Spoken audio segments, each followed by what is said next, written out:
more SATA drives. I had a SATA SSD in John's like just storage. Like I wasn't installing things to it. I was just using it as file storage. And I'm looking at it. It's sitting over there on the table. I'm gonna have to recover some files off of it, but I was like, I'm just not fucking dealing with this anymore. Like, I don't feel like running SATA cables and doing all that stuff. So I'm M.2 only. I have 3 M.2 slots on this board, and I'm using 2 of them. Yeah, that'll be something I do with my next upgrade is yeah, that exact thing. It's nice, I will say. Yes. Although I have questions about like longevity and heat for M.2 drives, because when I was taking the old motherboard apart and pulling the M.2 drive out, the thermal pad, like the little sticky pad thing that you put on before you put the spreader back on, melted to the M.2 drive, like was stuck to it.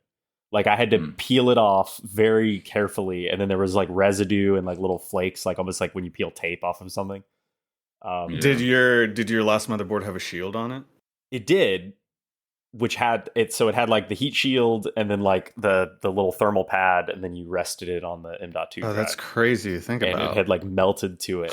No, I want to check mine. It was weird. I was like, I've never seen this before. But yeah, I realized that that slot, the M.2 slot, and it's the case for this one too, the primary M.2 slots are directly next to the graphics card.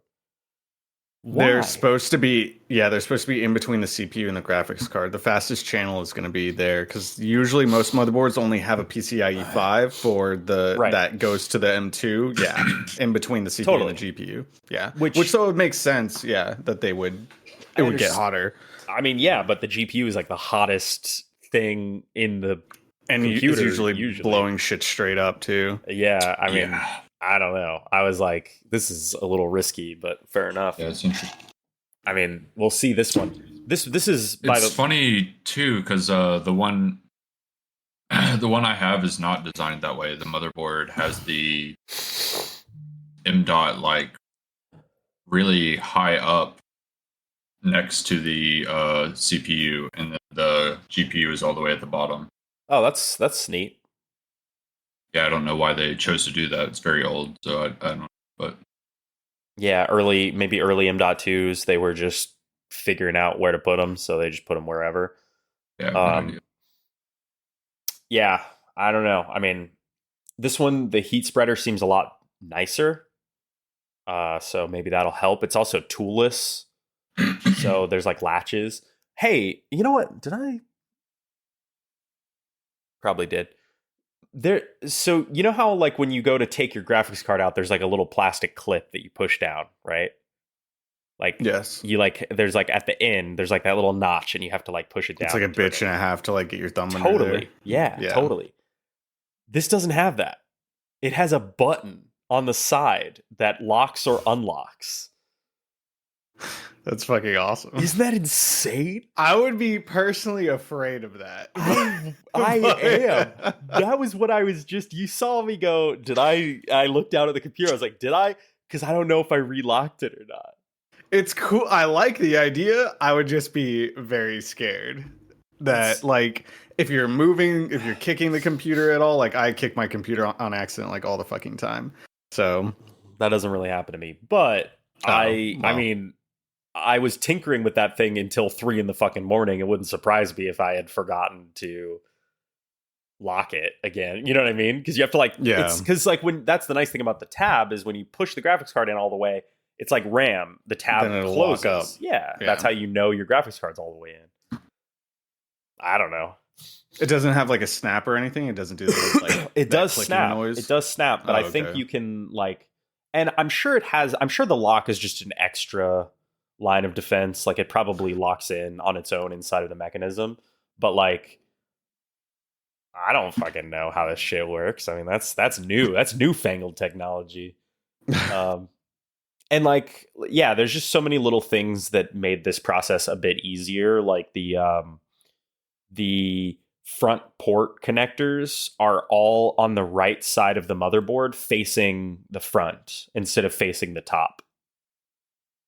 Oh, wow. Yeah. Well, that's a no shit kind of thing that probably should have been done a long ass fucking time ago. Yep. So like the audio, the and the USB connectors face the side, all of them. The only thing that still faces the top, which I still struggled with, is the little tiny one pin where it's like power switch for the case, power light, you know, and they're like one pin, and you're like, I was like, Jennifer, I feel like I'm fucking doing a bomb here. Like I'm just screwing in this one thing, or you know, like I truly felt like an engineer when I got that shit done. I was like, oh yeah, I made this. It made me realize that I have never done it correctly on this case before.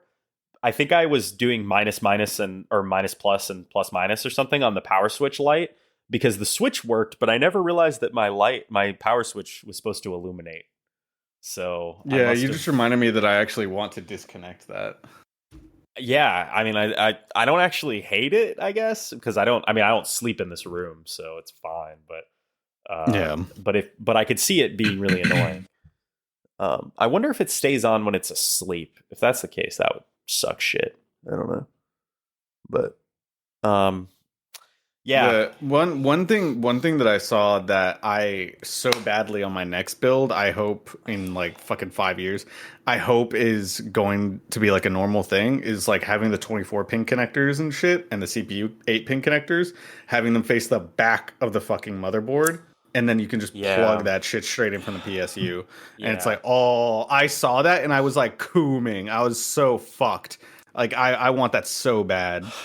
You know, not only does this not do that, which, I mean, it's at least the standardized location of where they are is not bad, right? It's always on the right side. Yeah, it's not terrible. It's not too bad. And then the 8 pins up at the top. What blew me away, this is the first motherboard I've ever had that takes 2 CPU 8 pins.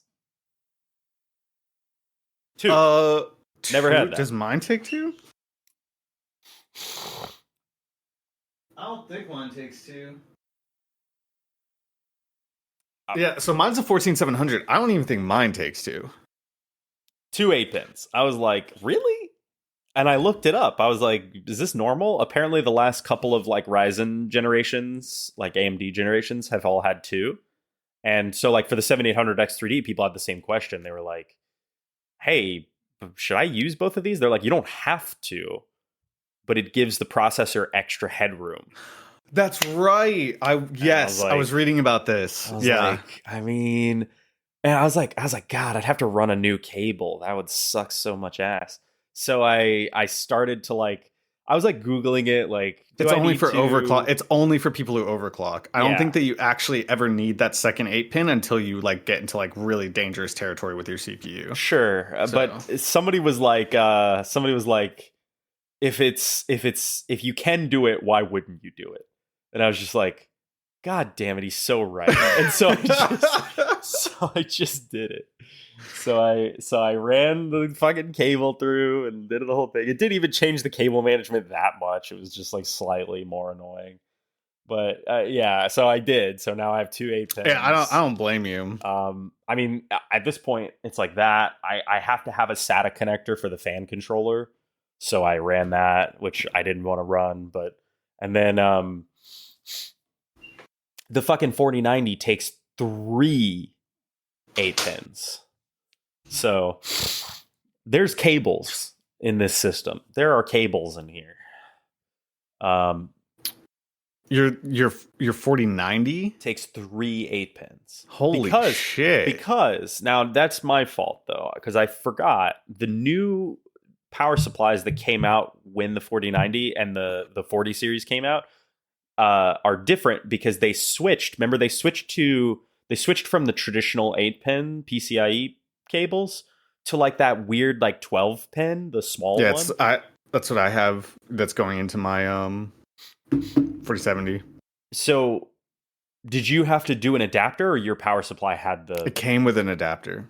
The power supply did, or the graphics card the GPU. The GPU did. Yeah, same. So I'm running that adapter. So I have to run 3 8 pins into that adapter, and then run the adapter into the into the graphics card. Gotcha. Which sucks because that grip of cables is like fucking, probably a 6-inch diameter. I zip tied them, but it looks stupid. It just looks silly. Yeah. Yeah. I have no window in my case, thank God. Because if I did, people would be like, you should not be doing this. Yeah, because it looks clean. Like my shit looks clean until like you just like your eyes just gaze down a little bit, and then there's like not three. I have 2 fucking like fat ass cables just like hanging out randomly. It's like okay, well, there's nothing I can fucking do about that. So yeah, I just crammed literally that shit in there. I was like, don't nobody's gonna see this.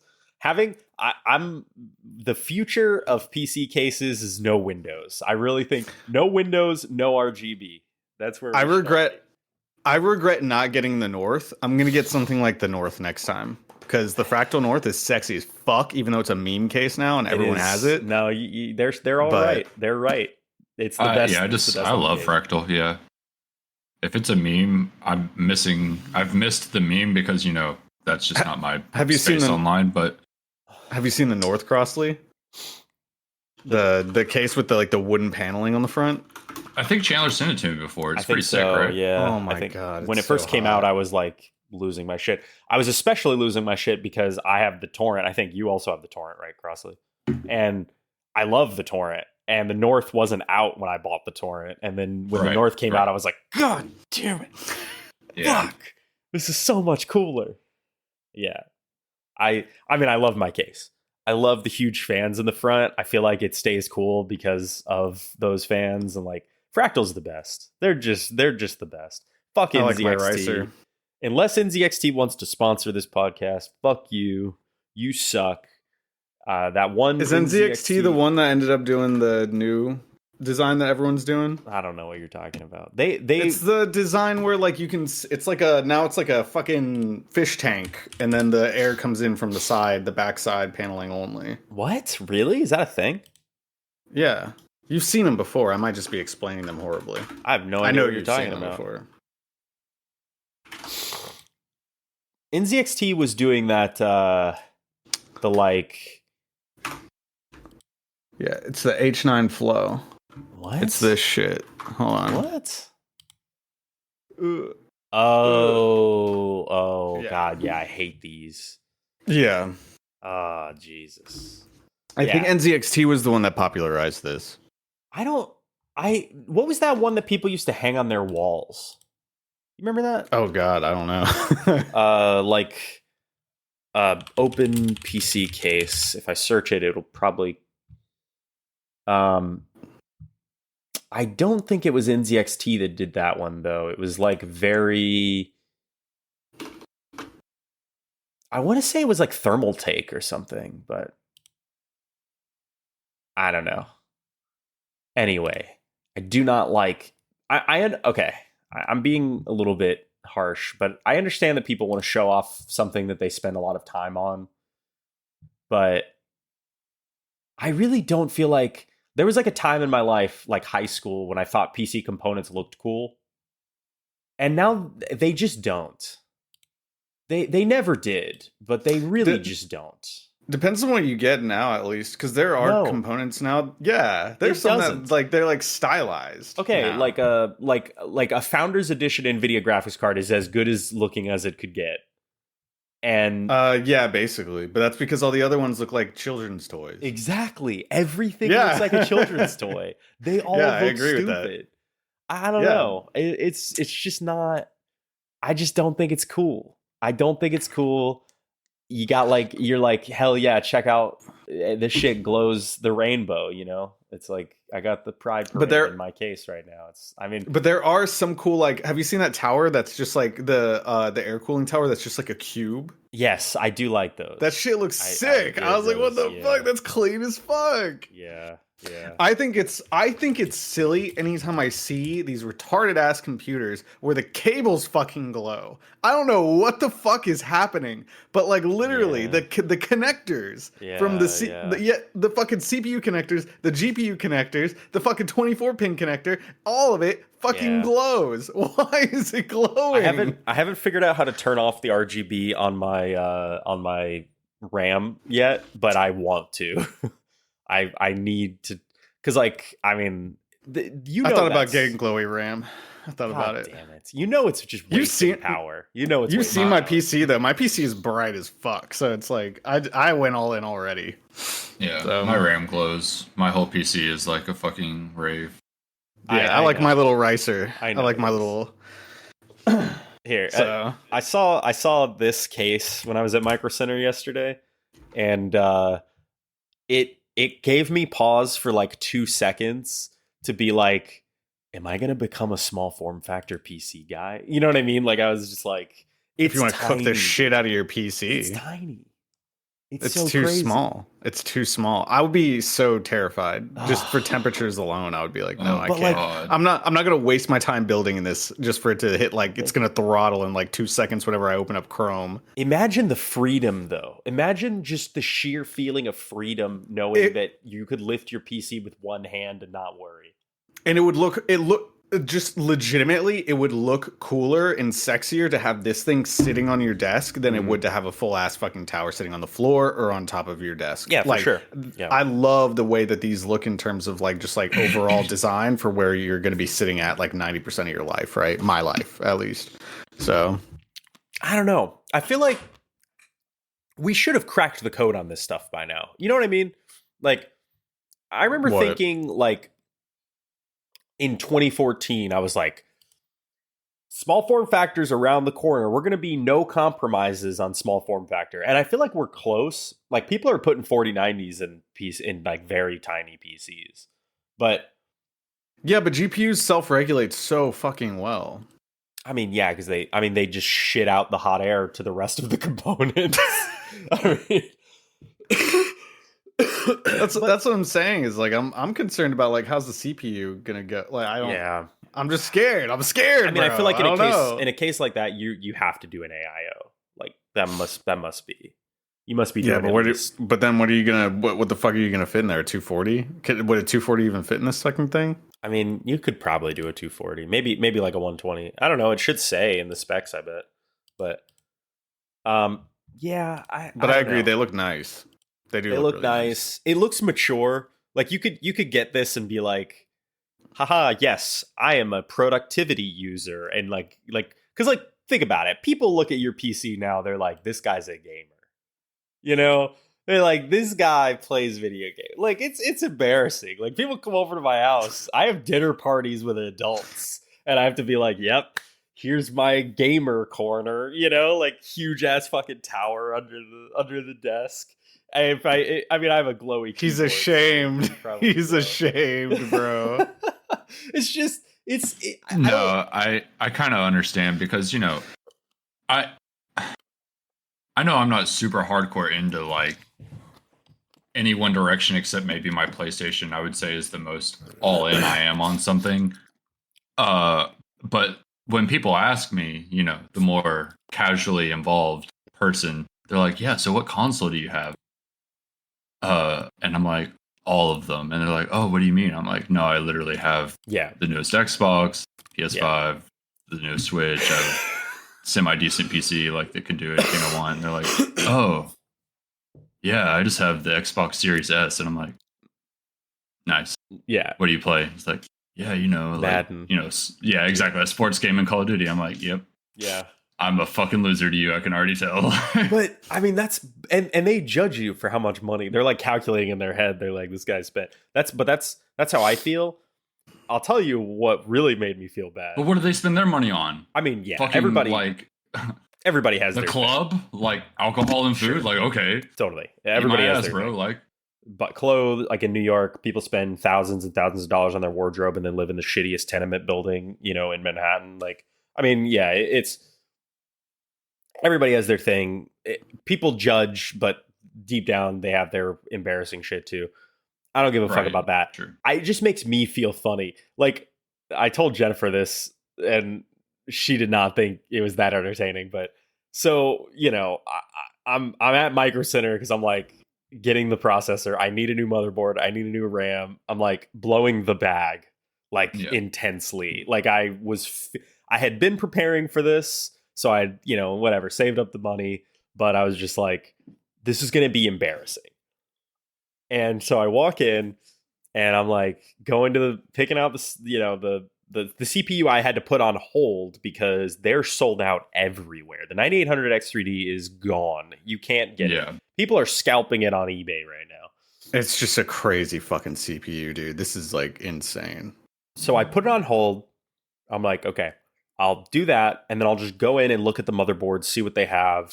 So I'm walking in the back, looking at the motherboards. I'm like finding the one that I want. I knew I wanted an 870 because I wanted PCIe 5 instead of 4. And I'm, whatever, newest chipset, all that stuff. So I was like, okay, let's get something that's made, even though it's the same socket, so I could buy an older one. Let's just get the AM5 specific motherboard and do it right.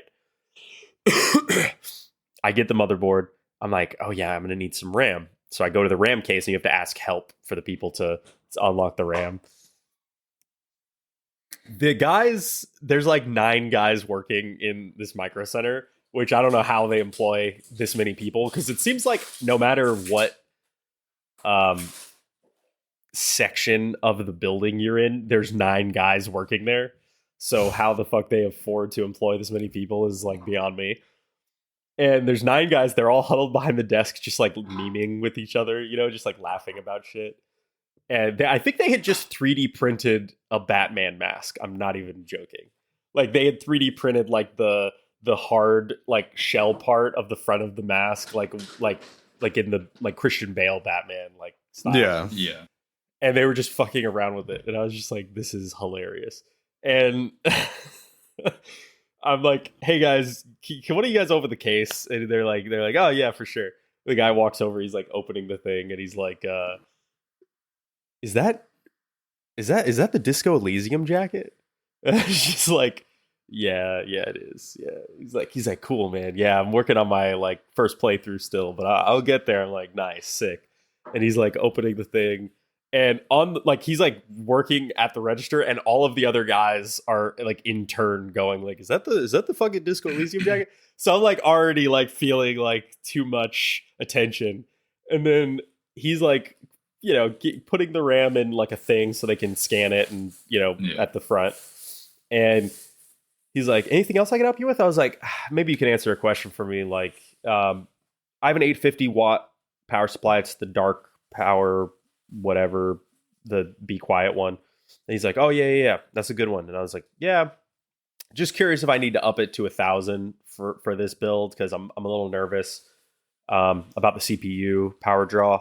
And he goes, you have no issues now, right? What are you running? Like a 4090 and a 9700K. And he goes, yeah, dude, you're fine. Just leave it how it is. Leave the 850. And I was like, cool. That's what I thought. Just wanted to hear you. And he goes, I assume you're getting the 9800X3D today. And the guy behind him, who's on like not even a part of this conversation, is like typing on a computer, just turns around and goes, of course he is, and turns back. And I was just like, okay, yes. I mean, the guy's right, but also it made me feel like a kernel of shame, where they're like, why? They're like hearing like this guy, okay, he's got the 4090, he's got like all this shit, like of course. Oh yeah, true. You know what I mean? Like just like, yeah, like what the fuck else would he be getting? Well, I mean, and I mean, not to like, I hope I don't make you feel bad when I say this, but I mean, I made the same joke to Merced like forever ago. I was like, Chandler will be that guy that's going to be there getting it as soon as he can. Yeah.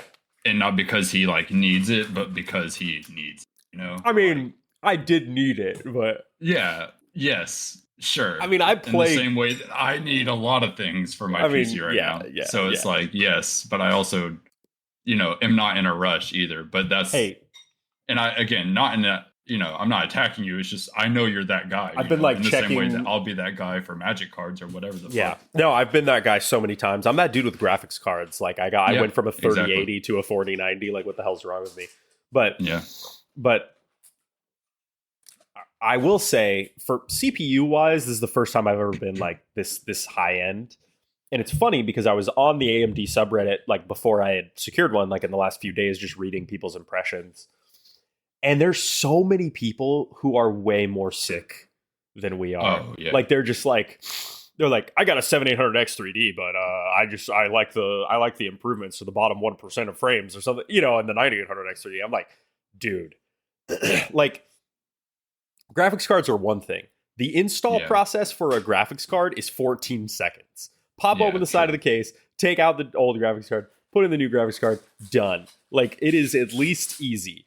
Imagine being so sick that you're like replacing CPUs all the time.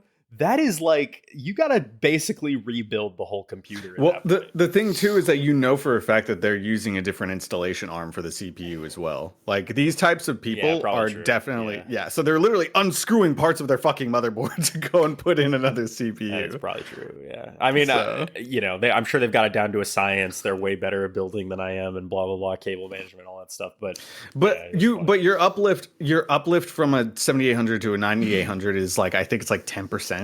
It's like 10 or 11%. Yeah, it's like 15, it's like something like that on average. But I mean, but that's what's funny is like, no matter what, you find a way to justify it if you really want it, right? You're like it is true. The bottom 1% of frames, you know, like whenever they do frame rate charts, it'll be like high, average, and then 1%, like basically like the outlier low frames, which do feel bad. Like when you get that random, when you're usually running at 100 and you get that random 50, you're like, what the fuck?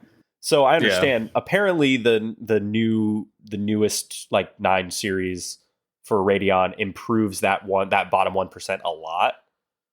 So it's a lot higher. So instead of going, 100 to 50, you're going 100 to 70 or something, like that kind of thing. But like, again, it's like you're just finding reasons to buy and build a new computer at that point.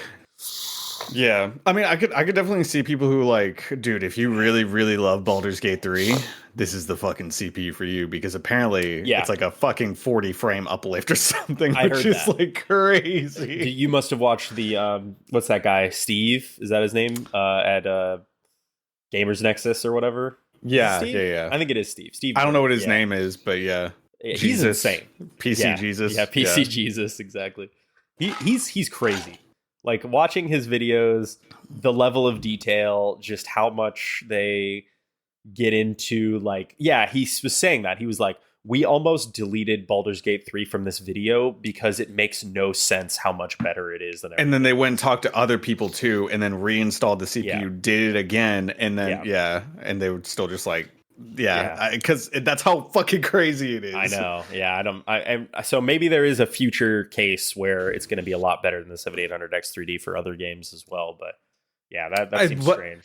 What's very interesting about that specifically is what that essentially is like. It's almost entailing that like now the 9800X 3D is like the CPU that a lot of developers can look at and be like, we might actually be able to push like in terms of like higher level computing power, not just like, like raw sending data through to the fucking GPU. Then maybe like we can actually offload a lot of the shit now to the CPU. So it does feel like that's kind of what's been happening, which is why like I understand what Crossley's saying. Like, I didn't need the upgrade like in any sense. I mean, I had a perfectly good computer, but like Helldivers, for instance, Helldivers ran as an outlier very poorly for somebody who has a 4090, which I did. You know what I mean? Like, I was on my processor, for whatever reason, it was just old enough that whenever I would play Helldivers with you guys, it was like I was constantly struggling. Like, no joke. I mean, the game would be at like 100 frames on the ship. The minute we would land on a planet, it would be like 60. And I'm like, the whole time too. Like, sometimes lower. Like, if there was a lot of bugs on screen or a lot of shit happening, it would be lower. That game, any game that required like intense compute, like a Total War Warhammer or stuff like that, just was running way worse for me. So it does feel like a lot of developers are targeting multi-threading, higher core counts. Just about every CPU on the market now is like a 6 or 8 core. Like, I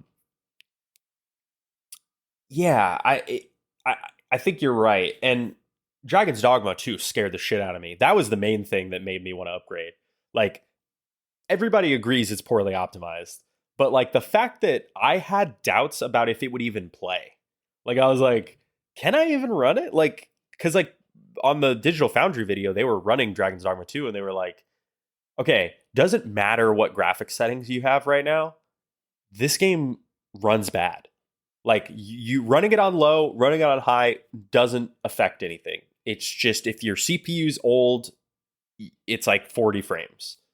And Yeah. that I was like, well, that's it. I mean, there's never going to be a good time, like a truly good time to upgrade, but it's like, this is the time. I mean, I need to do it. If more games are going to start coming out this way, Baldur's Gate was okay for me. I kind of brute forced it, but it was still not like in chapter 3, it was like a fucking train wreck.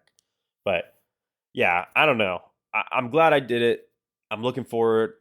Dragon Age, Crossy just changed his video background to Solus.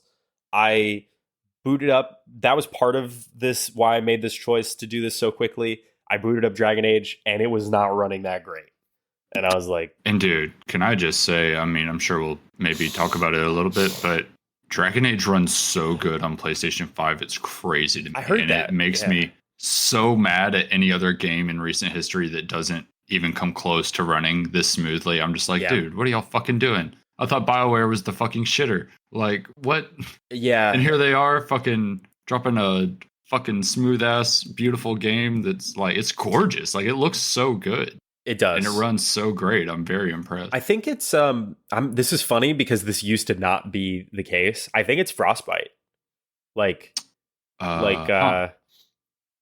they've been using Frostbite for a while, right? I think, they have. And I think they've figured out Frostbite. Like, all EA games look pretty good and run pretty well these days that use Frostbite still. Like, that it's kind of impressive. Engine now. Well, yeah, but like, remember when Frostbite was like, they were trying to adapt it and everything, and it ran like dog ass, and people were like, please just use Unreal. Yeah, when I say old, I mean like established, and not like. Are the Jedi games on Frostbite? Is that EA? I think the Jedi games are on Unreal, which is why they run bad. Okay, that's what I was about to say. Don't they notoriously have issues on release? I actually don't know what they decide to use. That's what I should test, is Jedi Survivor. It's Respawn, game, right? So what does Respawn use? I don't know. Let's see. Jedi Survivor, Unreal Engine 4. Okay. Jedi Survivor was... I mean, we talked about this last year a bit, but thinking back, I don't know how I put up with how poorly that game ran. I just wanted to play it. That was it. I mean, I really just wanted to play it. But like, that starting planet was like disaster. Like, I mean, it was below 60 all the time. Yeah. And how was it for you, Merced? I know you played through that, right? I honestly can't remember. Like, not the thing is that like if I can't, the only thing I can remember about that game in terms of performance is that there was an issue where it would literally hitch on a frame every like 30 to 40 seconds, sometimes worse than that. So if I had to guess, it probably ran at like 80, 90 FPS for me. But I mean, it ran the shit out of my fucking computer, and it was hot as fuck. So the performance was not worth the amount of frames that I was getting, right? Like, not for how hard it was running my PC. And the frame stuttering that I was getting was really fucking annoying. This wasn't like a normal, like, oh, that was a funny little hitch right there. No, it was like really bad. It was really fucking annoying. Yeah, I mean, it hitched for me. It was constantly like I would get to a kind of a dungeon, finger quotes, section, and suddenly it'd be like 140 FPS. And then you'd get outside in the world where all of the like random NPCs are milling around, like in one of the towns, and it would just fucking take a dive. Yeah, no excuses for that. I should test that just to see how it does. But yeah, anyway, that's my build. I'm excited. I gotta still get some stuff lined back up on how I had my Windows and software stuff arranged, but exciting days. Now you got a few things that you can test out. I know. I was playing Black Ops 6 a little bit earlier, and I mean, that game ran well before. That's an example of a game that runs really well and looks really good. Dragon Age is the one that I need to try again to see, because that was really struggling with that before. Stalker 2 comes out next week. I'm excited that I'm ready for that. Yeah, that's awesome, man. I'm excited for you. Thank you. A little over a week, on the 20th on Wednesday. So, okay. All right. let's talk. I haven't played any Dragon Age, obviously, so this is the Crossley show. I played the opening. I made my character. I did spend some time on that. I accidentally made a Tyler hybrid with myself. It was like if Tyler and I were spliced into one individual. Don't really know how that happened, but yeah. What? Wasn't that the one that was like a little bit of B-Paul too? Yes, that's true. Yeah, you're right. Yeah. So what do you think? You're playing it on PlayStation 5 Pro? Question mark? No. No. What? Come on, man. One of us. We're so. Are you a naysayer? I'm not interested at the moment. One of us has to be a PlayStation 5 Pro user. I mean, we can't all be out of date. Someone has to play Rift Apart on the Pro. Yeah. I mean, Cole got one, and he regularly uses his PSVR 2. So I mean, maybe we'll do a guest episode one day. Yeah, I didn't even think about with PSVR if there was going to be any changes. Yeah, who knows? I don't think Sony thought about PSVR either. Yeah, because they didn't mention that shit at all. So yeah, but I don't have too much to say about Dragon Age so far. I'm still kind of early, and by kind of early, I mean like 6 or 7 hours in. But I am pleasantly surprised. Like even after I had listened to some my cat's freaking listen to some reviews and decided I was like, yeah, I'm going to buy this. I was still expecting another Inquisition, basically like tops, this will be like Inquisition or maybe slightly better than Inquisition, and it's so much better than that. It's like, or even, and I think I kind of said this to one or both of you, is like I expected kind of what like Starfield is to a new Bethesda game. Is like it feels like Bethesda is like been frozen in time and just put out another game like, you know, however many years later. Yeah. Whereas I kind of expected that with BioWare as well. Whereas like it's not true at all. It feels like BioWare is really like leveled up and sort of like learned how to make their game like their sort of isms like better, I guess. It's really interesting. I think the combat is good. I think the way they've done like the dialogue between characters is really, really good.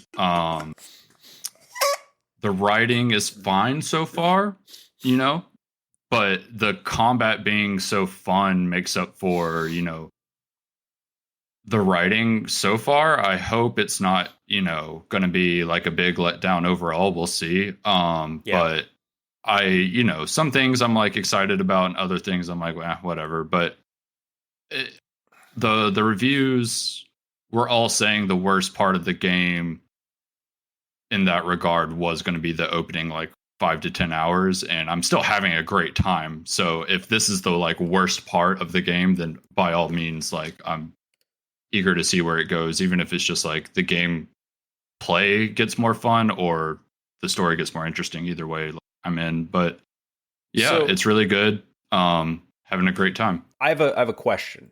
Yeah. You played Inquisition all the way, right? All the way, baby. And the DLC? No, but I did look into the DLC. I did as well. Yeah, so looks like I didn't miss much there. Like almost like a little epilogue. That's what's, I mean, to me, that's what's weird is the end of Inquisition, the base game, is like a tease about Solus, like who he really is. Yes. And then the DLC is basically the next chapter where he goes full villain, right? And so, sort of. Or villain, he goes, you know, he goes. Yeah. Yeah. So unclear. Yeah. Motives unclear. Well, I mean, what? Piercing the veil is his he wants to get rid of the veil, or, you know, the fade, whatever, bring things back to where for elves, they were, for back the elves, to the way they were. Yeah. Which, but, fair enough. I mean, you could call it, depending on who you are, it could be villainous, right? I mean, that because he's basically saying, damn, whatever the consequences are, I'm making my people, you know. Well, it's interesting because so in that DLC, you kind of get a choice. Make at elves some point. great again, mega. Right, yeah, actually. But that's funny. Fucking you get a sort of a choice, or I don't know exactly how they play it because I didn't play it, but it sort of comes down to like, are you going to vow to like stop Solus, or are you going to vow to try and save Solus and like sort of talk him off the ledge, so to speak? And I think that's really interesting because of how they play it at the beginning of Veilguard, which, you know, I won't say too much, but it's very clear that like Solus is like, dude, why do you like, y'all had a whole journey with me? Why do you think I would do this if I didn't think it was the best way forward? Like, and that's a very interesting piece of dialogue considering what else has happened. It's like, shit, you know, maybe he was right type stuff. Like we don't really know yet because he is very manipulative, so it's hard to say. But yeah, I think it's interesting, and we'll see where it goes. But yeah, so far it's, you know, it's not bad, and that's what I'm happy about. Is this could have been a bad game, and it's not at all. The game is so fucking fun. It looks so good. It runs so good. Story is good enough for me as a Dragon Age fan. Like, I'm in. Have you made any narrative choices that have consequences yet? Yeah, and I'm from what I've read prior to getting it, is that they do the thing where you have sort of the illusion of choice. But it's very interesting because, that being said, if it's really like, if I've been on rails the whole time, that's crazy, because there's definitely been choices I've made where I've thought if I would have made the other choice, something else would have happened. So if that's not true, it's like one of those things where the first experience is going to feel so good until you've like seen the rails, you know, and then you're like, oh, if I would have made the other choice, the same thing would have still happened. You know, but like, or some of my choices have really mattered, and then the rest is on rails. I can't tell what's true because I'm not looking yet. But it's you know, I have definitely made choices that seem to have impact for sure. I felt like Inquisition was really good at that. Yeah, that was one of its strengths. So far.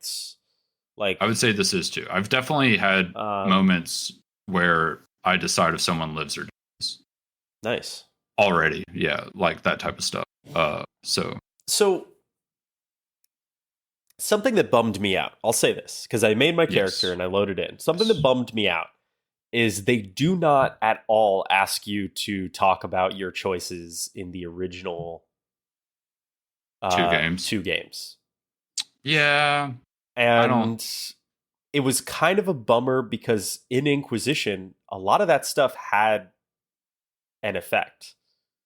Like, yeah, I know. And I think that's all cool, but if them getting to make this game as good as it is means they had to sacrifice that, and making all of those pieces align in a way to where you could still have your unique thing that you did versus the story they're trying to tell, like, I just don't care. I do like that you get to choose some of the things from Inquisition. You get to choose how your character looked, some of the key choices, and I think that's... Which it's funny because I don't even remember how my character looked. I just made a whole new character, but I did all the same choices that I had made then. But yeah, I did remember how I looked. So that was cool for me. But yeah, I get it. I feel you though. Like, genuinely, I resonate with that. It's just like, obviously, I think they had to just cut it. What class did you pick? I'm a mage. Okay. That's got to be the best one by far. I feel like they're so biased for mages. I was kind of curious about that. I picked rogue. I would say that's probably the second best one, honestly. But I've heard good things about all of them, but mage in particular, people seem pretty high on. It seems... I did mage and Inquisition, so I was like, I want to mix it up a little bit. Yeah, so I looked into it a lot, and people are just saying that the other two classes kind of play similarly across the different like archetypes, whereas the mage plays very differently across the different archetypes. So it's like, and you can respec anytime for free. So if you're ever looking to change up how the combat actually phase at any point, the mage is the best option to do that, and I was like, what I want. So, but other than that, the rogue looked fun as fuck. I almost picked rogue anyway. yeah, and I was kind of curious about rogue because I was like, what would range combat be like? I wonder. But anyway, yeah. So, what faction background did you pick? I think the Veil Jumpers. Okay. Yeah, it seemed the most narratively relevant. So that's what I picked. Yeah, that seems like the narratively correct one, and also just like the small min-max part of my brain is like, okay, well, I'm going to be fighting the Fade probably the most, considering. I tried not to even think about that, but you're right. I mean, it infected my brain. It's the little part of my brain is like, that's probably an added bonus, right? I was like, Inquisition was not an option, I think, I noticed, which was interesting. I'm trying to remember, but I don't think it was. Well, there is no Inquisition. Well, yeah, it was either disbanded or absorbed into the Chantry, based on your right. But I mean, it would have been cool if you could be like, I was a foot soldier and I saw the Inquisitor, or whatever. I don't know. They could have done that, but yeah, no, I agree. But I was like, for sure, I'm gonna pick Grey Warden.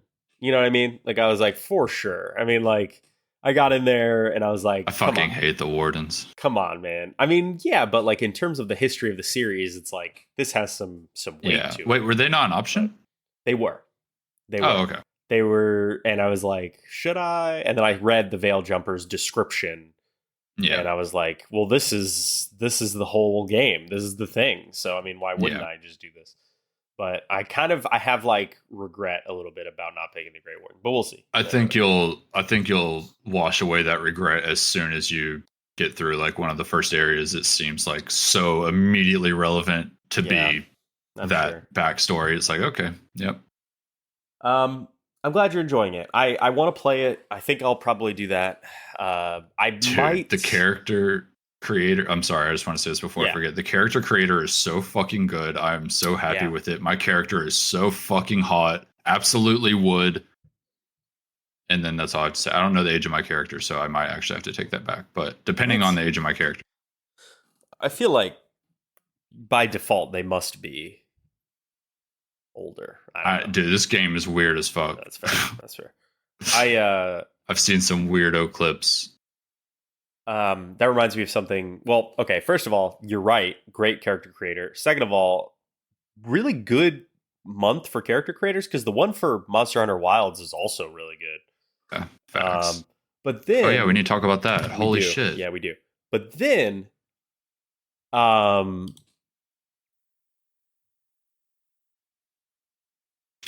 sorry, I didn't mean to. Oh my god, dude! The discourse.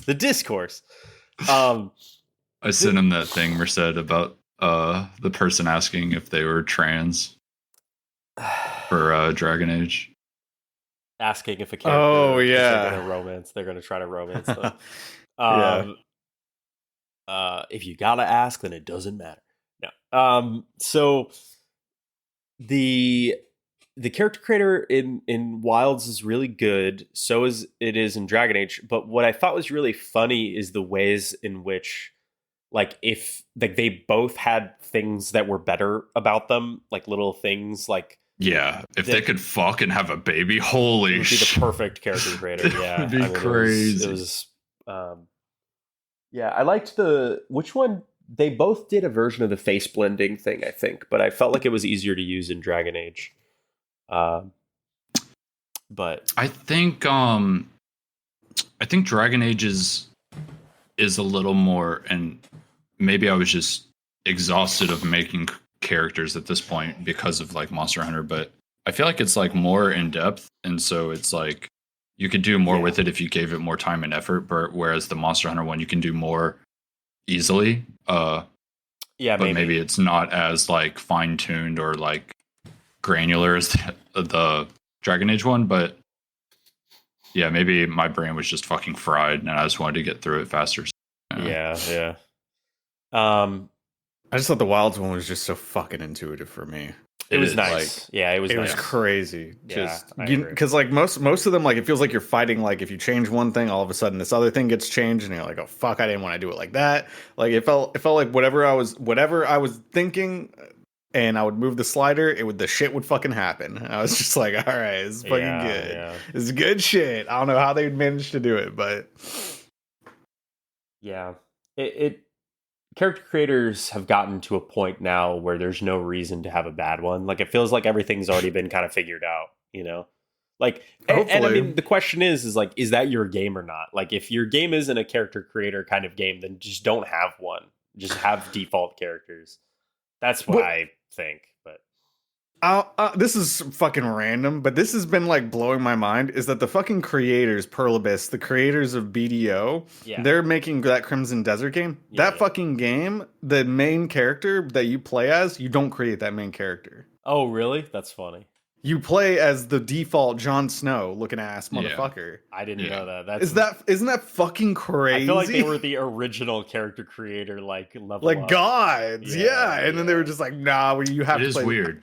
Yeah, I don't know why they chose to do that, and I think I don't know. I'd have to look it up, but I think that there's going to be a multiplayer aspect to that game, and then you'll be able to create a character that way. Oh, okay. But the single player, you will have to play as Jon Snow. I was like, what the fuck is going on? But yeah. I was personally blown away. I redid my character in Wilds like probably like 8 times. 6 times, maybe. Did mine twice. I just kept going back and forth. Because then every time you play and then you look at your character, there's always something that you find is wrong. I don't ever redo characters. I'm too lazy to deal with that. I don't want to deal with it. I'm gonna be looking at this chick for like 800 hours. Yeah, so she better be perfect. Because you can't redo it when the game comes out, so it's like you can, but you have to pay. Well, yes, but yeah. Wait, what? What? We have to pay? What does that mean? You have to buy character edit vouchers. They want you to not. Oh, but you could make a new. I mean, you could make a new character. Like, okay, but then you'd have to start the progression over. I see what you mean. Yeah. But like when the game comes out, you're starting over anyway, so it's like you can recreate a character every time and do the beginning over and over again. They know what they're fucking doing. You're not doing that shit. You're not fucking. You're paying that fucking money. If it's anything like Worlds, you'll be so fucking glad you got out of that opening like 5 chapters or whatever. And they're still basically going to do it in the same way, right? There's not any realistic difference other than just making it easier to hop in after you've already seen the cutscenes. I think that's like the only real difference is that it's easier to get in after the cutscenes that you're forced to watch. It's so fucking strange. I don't know why they did it this way.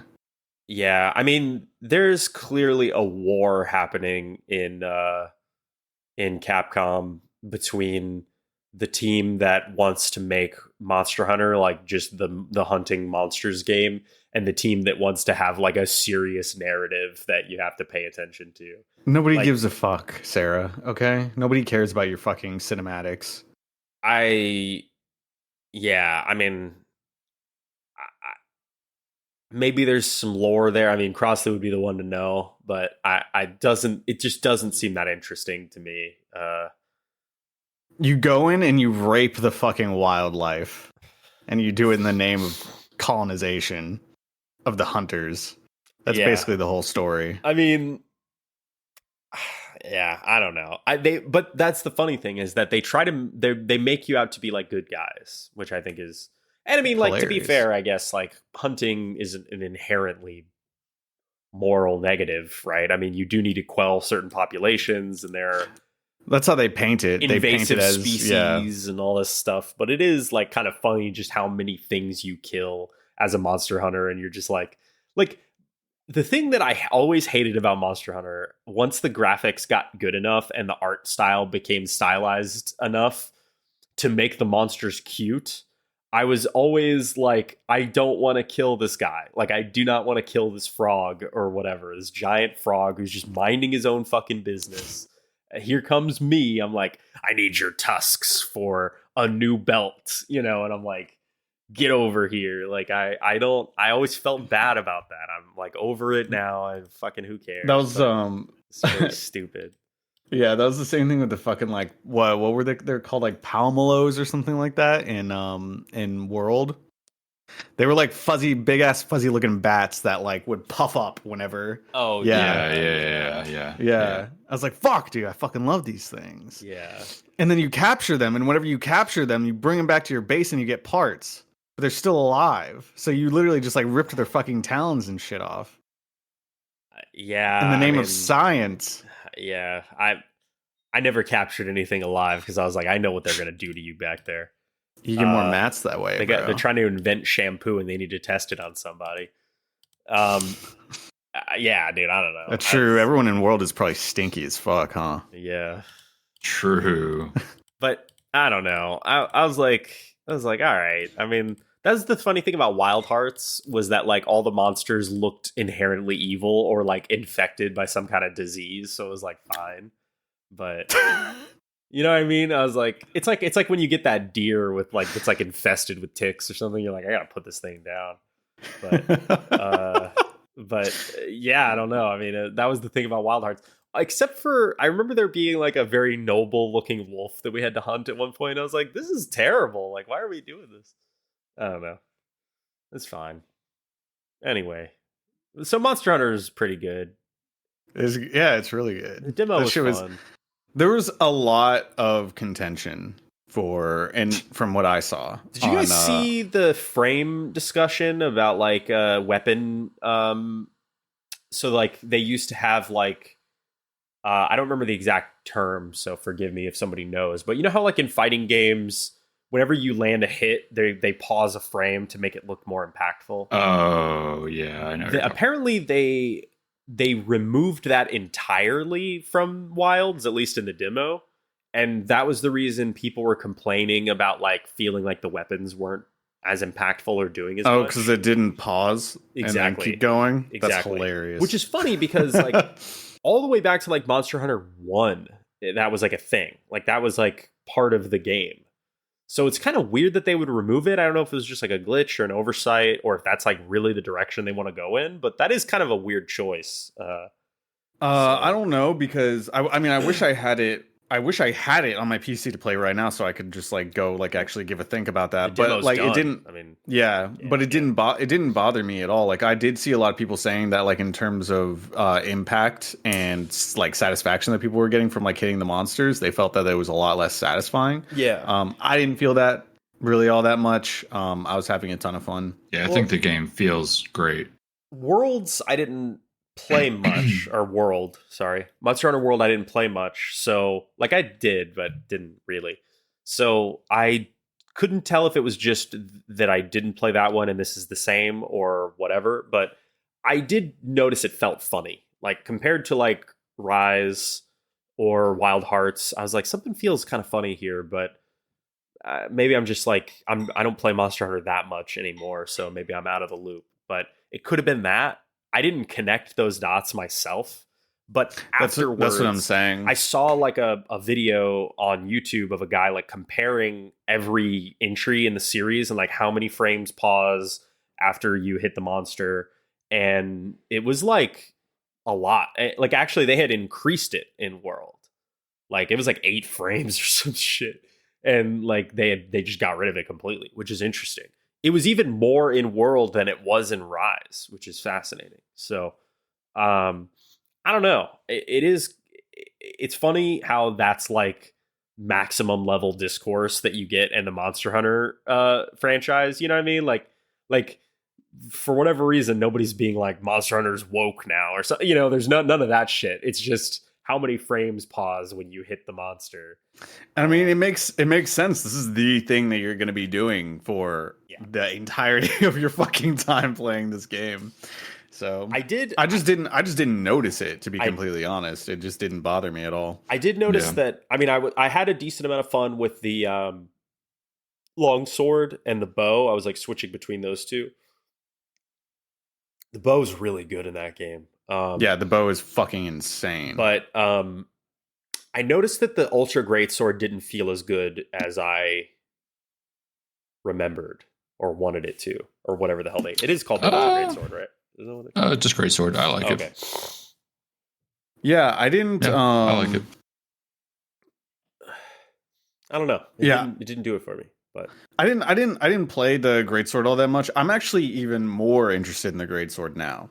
really, because you get the focus now. So whenever you charge up the sword, and then you go, and then you can like swivel like 180 degrees. Yeah, you can move around, and like nothing personal kid, and then just fucking hit the monster on the face. So like that stuff honestly makes it way more enticing for me to try out weapons like that. Yeah. So I'm all for it. I can definitely see how there's like a lot of like purists who have been, let's be honest, losing the battle for Monster Hunter for 10 years now. Yeah. A lot of them are pretty upset with that change, but hey, we're going in a really different direction. upset when World got created too, and then they got fucking flooded by the swath of new players. But that's what's funny though, is like the purists were super pissed at World, but then when Iceborne or whatever Iceborne.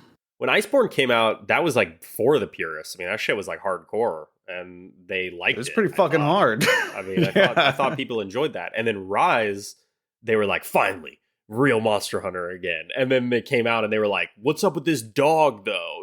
Like just everybody's just always finding something to be fucking mad that was the thing. I'm not even gonna lie though, I definitely, whenever they introduced the chicken dog this time around, I was like, okay, cool. First of all, change the controls in the chicken dog by the time release comes out, or I'm gonna shit like really fucking hard. I mean, why would you ever manually drive it? Just let it drive you. Who cares? Yeah. But as soon as it was like, yeah, if you just hit up on the D-pad, it literally just runs towards the monster. I was like, I don't know. I don't know about this one, bro. I don't know about this one. But what? That's what's funny is they're like, so it does in World. There's a chicken monster in World? No, but you run yourself, right? No, that's in Rise. And in World, when they added the mount, you cannot control it at all. There's no option. That's cool. I spent like 500 hours in base World. I spent the least amount of time in Iceborne. They added a mount in World? I didn't even fucking know that. That's crazy. Okay, but that isn't...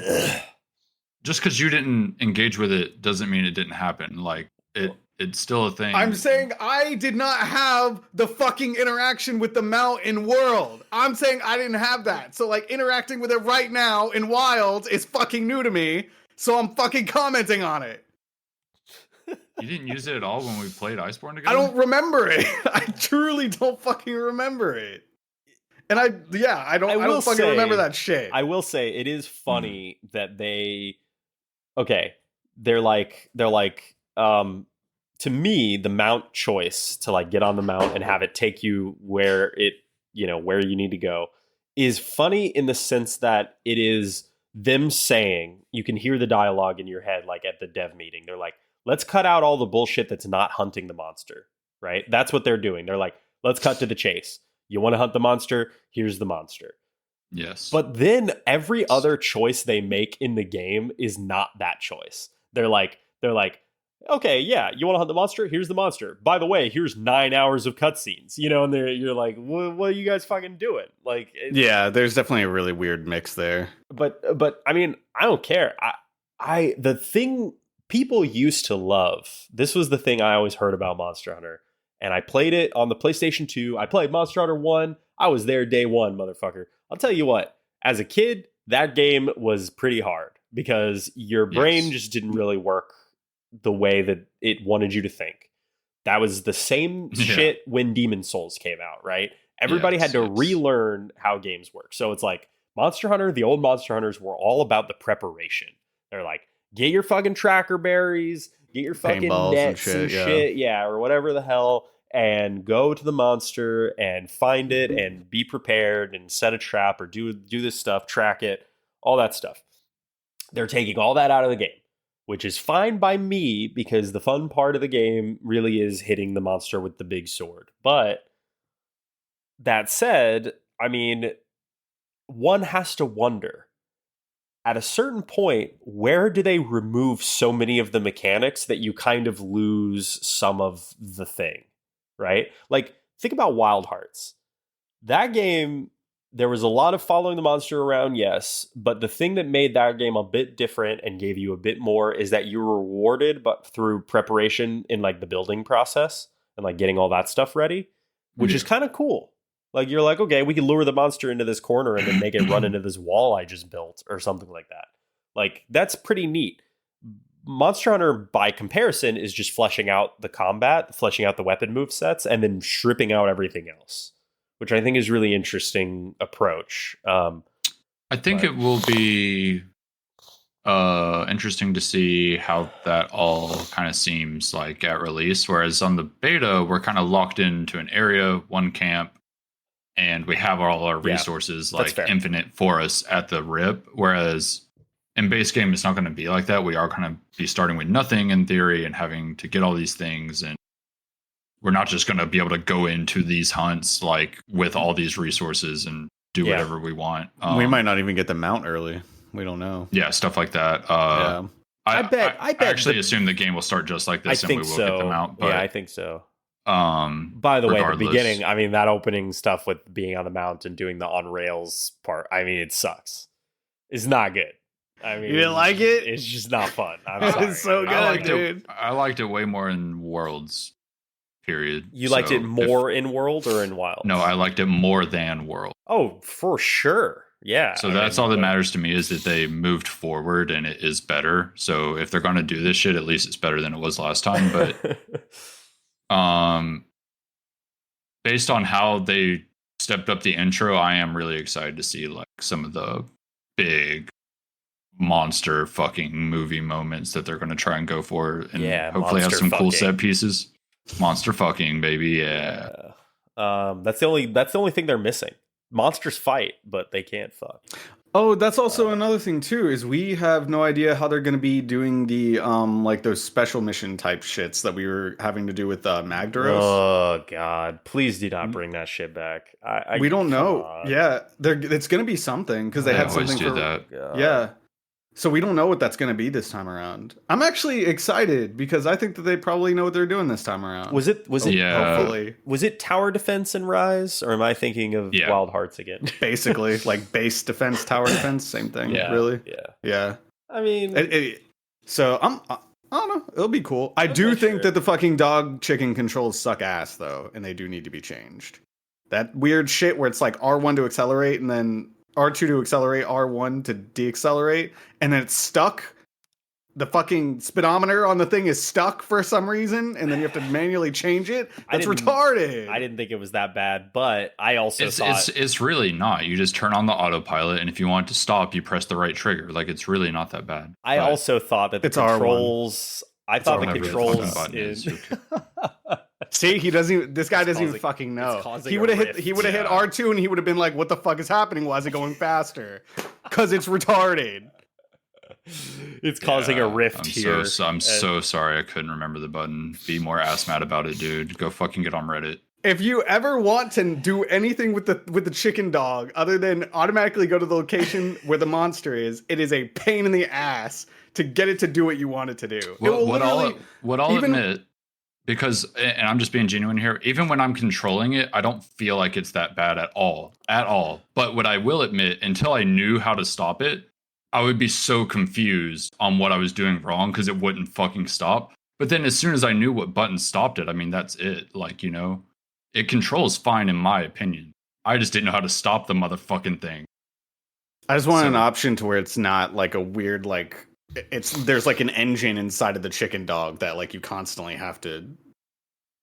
I don't even know what you're talking about. So I think once you like look at it through this lens, which is what I was trying to do, it's like not as weird and obtuse. Basically, if you know how to stop, that's fucking base. That's all you need because just remember how to stop whatever fucking button it is. I don't care. Just remember how to stop. Anytime you don't want to move, anytime you do want to move, just fucking move the analog. And anytime you want to go fast, just press the sprint button that you would do as if you were on foot. And then those are like your 3 speeds, right? Normal, fucking sprint, and then stop. So it's like, you just stop anytime you don't want to move. If you do want to move, just start moving. And then if you want to go fast, you start sprinting. And then whatever the fuck else is going on, I just don't even know or care, like, unless I want to autopilot. Because I, to your point, Merced, I don't know what any of the fucking buttons do when I'm on the Chocobo. Like, literally, other than how to swap my weapon, I don't know what the fuck is going on. But once I learned how to stop, I was like, oh, this is fun.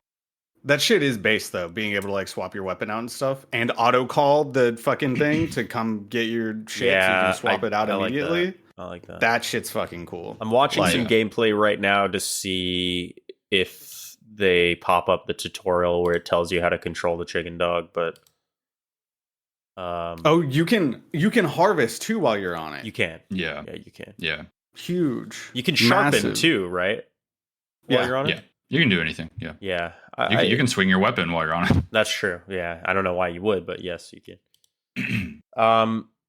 Well, fun fact, with the insect glaive, you can swing your weapon and get your bug procs while you're on the mount if you want to get your colors. That's cool.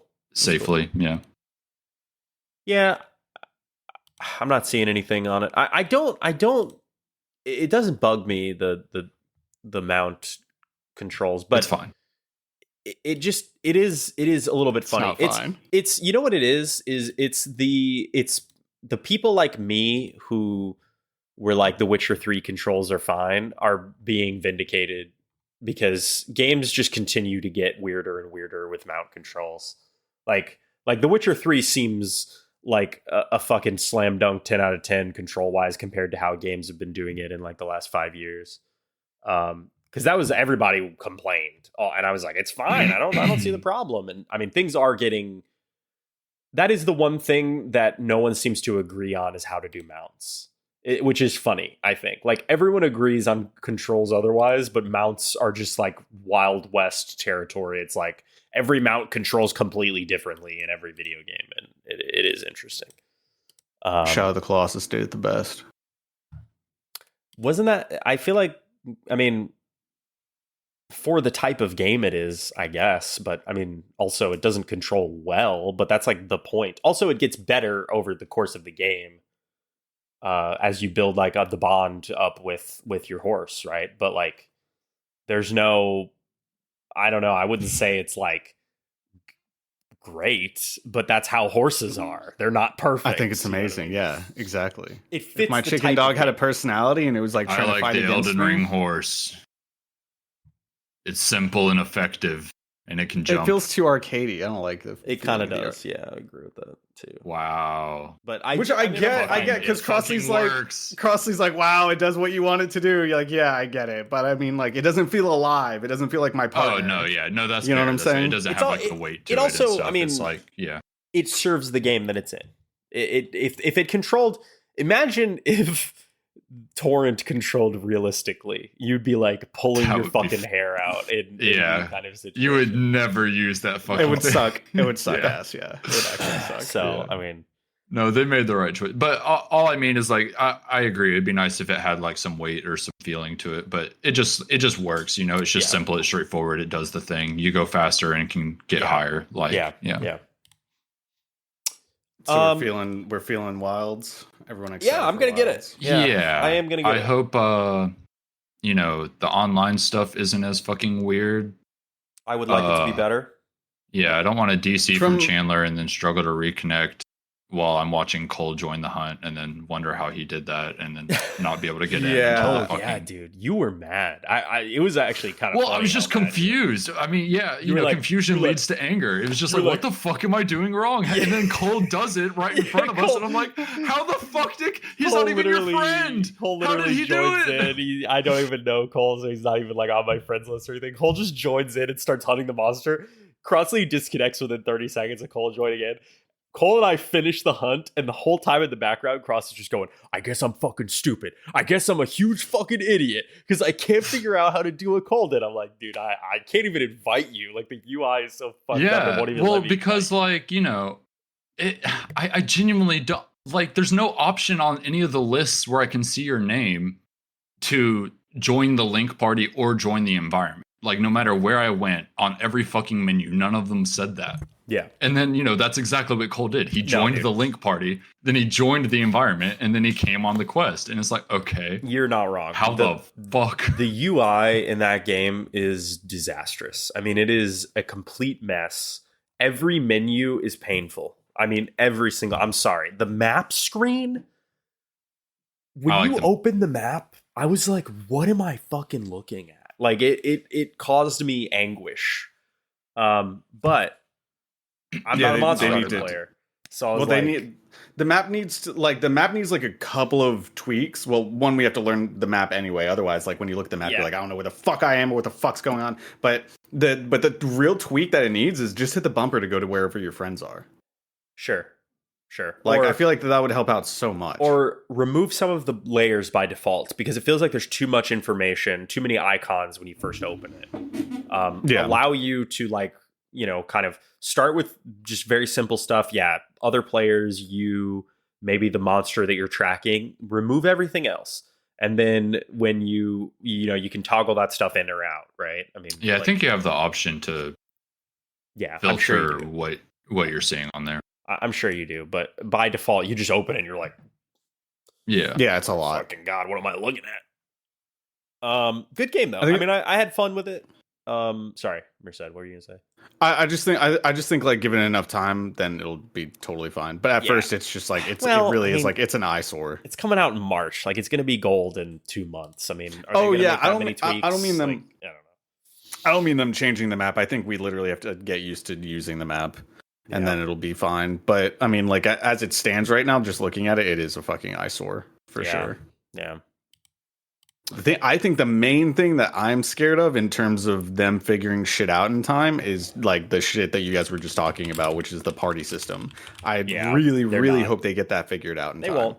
Well, Don't worry. I do wonder if like how they were trying to do this beta is part of the issue. I don't know. That's like super copium on my part, but like it is just a weird beta too, you know, like you have to load into this fucking thing. Like there is no option to like, I don't know. It was all strange, and maybe that's just how the game's going to work, and it's all going to be fucking strange and weird. But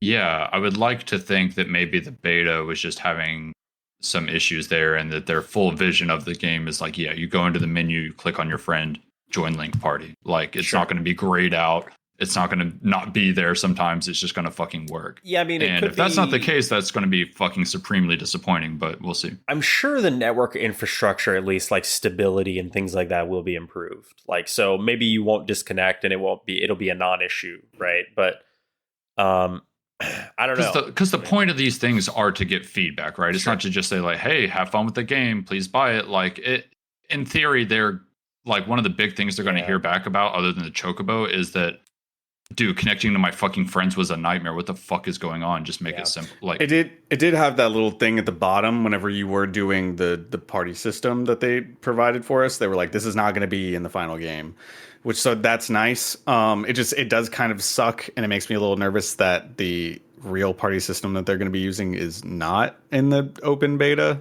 So Sure. But and again, that's like my copium part of it, right? It's like they had to create this like narrow experience of the big thing. So it's like maybe to like, you know, set up these loops. Yeah, just to like get it to where everyone could do crossplay and everyone could play and like do all this stuff. They had to like set up this janky ass bullshit just to make it like work really quickly and give us like a slice of the game at the same time and close off the rest, you know? That's my copium, but we'll see. I'm open to that possibility, but I don't know. We'll see. Okay. Monster Hunter Wilds. Potential Dragon Age Veilguard. Potential next pickup from us. Really quickly, neither of you are playing Metaphor, right? No. Did you pick it? Yeah, you were playing it. I'm like 40 hours into that game. First of all, I think this game might be shorter than we think. So, do you want me to tell you? Okay, sure. Brandon finished it and it is shorter than you think it's going to be. Okay. I won't tell you how long, but I'm just going to look up how long to beat. Let's just do that. Okay. Because he said it took him 60 hours. Okay, I'm seeing 60 hours here. So, yeah, that seems accurate. It feels like it's getting to the final act where I'm at. Guys, it's the best Atlas game. You think so? Unless something really happens between now, I'm still not bored of the combat. I'm still not haven't unlocked all the classes yet. I'm still having fun experimenting with the classes. I'm doing like the multi-class stuff, like getting characters to like learn other paths so that I can pull those powers into their primary classes and stuff like that. I mean, it is legitimately the best Atlas game so far I mean, by gameplay wise, by a lot. Story wise, could be. There's some things that I'm not totally on board with how they're going to wrap it up, but I mean, we'll see. I mean, it could get better, but there's some stuff overall plot wise that just doesn't seem to be gelling right now, but they could be saving it for some reveals or something that would make everything make sense. But character wise, amazing. All the companions are great. Some of them are, as always, better than others, but overall the bar for quality is really high. I don't know, man. It's like a GOTY contender, I think. Oh shit. It's looking that way. I feel like dude, Crossley's gonna be fucking angry. If you're gonna beat this before Rebirth, and then you're gonna put it up for Game of the Year. And he's gonna be fucking livid. No, it's fine.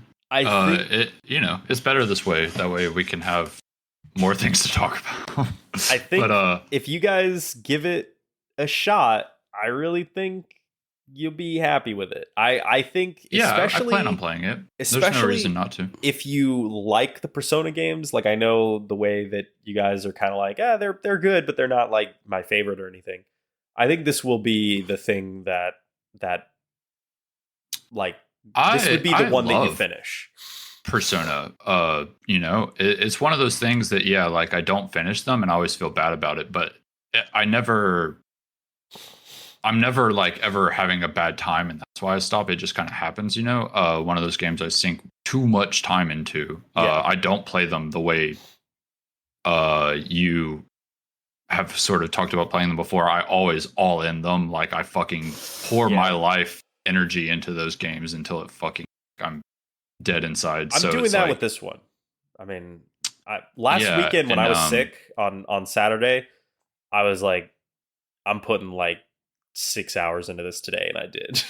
yeah, and I love the like vibe of Persona, like being a fucking little anime fucking character slice of life, like all that shit. Like I'm into that, and I'm super into like whatever the fuck metaphor is, like that is my shit. Like weirdo fucking like the world is nuts. Fantasy, just like strange stuff, like, and then the style, like I'm all in, and I know I'm gonna play it one day. But I don't know if I'll get to it before Game of the Year. I'm about to move and stuff, and I want to play Dragon Age. But the only thing that bums me out so far is it's obviously not a high school thing, which we're all excited about. But that's nice, dude. Your character is still young, to the point that people are like, you can't drink yet. I'm like, bro, this is medieval times. Children were getting wasted in medieval times. What are we talking about here? I don't know. Yeah, it's a bit weird, but there's like a point. This is when we get married and have babies, dude. Like, straight at 16. Yeah, it's true. You're basically you're in the latter part of your life at 16 years old. This is my midlife crisis, dude. Like 32 is when I expect to die shortly after. Yeah, exactly. So I mean, I don't know. It is weird, but so there's still some kid glove stuff going on, which is so funny in contrast with just how serious and violent and horrific the story is. It's like it's anime. It's anime. It's like Re:Zero. It's like Re:Zero. It's like we hug and we talk about kid stuff, but then somebody gets their throat slit. You know what I mean? Yeah, like you're like, what is going on here? But I don't know. But other than that, it's cool. I'm gonna finish it probably in the next couple weeks, and we'll talk. But I think you guys should play it. I mean, I don't know. Absolutely. It's easy to say that. I mean, but it's seeming like the one. Okay, I don't know. Yeah, I'm really interested to see how like Dragon Age recency bias and me being like a huge BioWare fanboy, like how that mixture like affects my Game of the Year opinions, because Rebirth is definitely very behind me right now. And I love that game very much, but Dragon Age is so much fucking fun. And if it nails like the rest of the game, oh man, I'm scared. I will. Do y'all know Hans Zimmer did the score? For what? For Dragon Age? Yeah. That is not true. There's no Look it up, fucking bitch.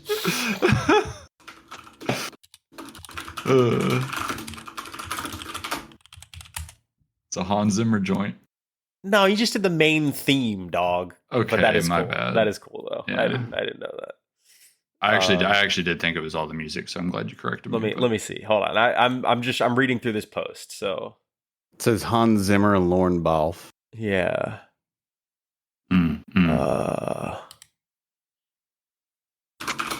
Original soundtrack. Okay.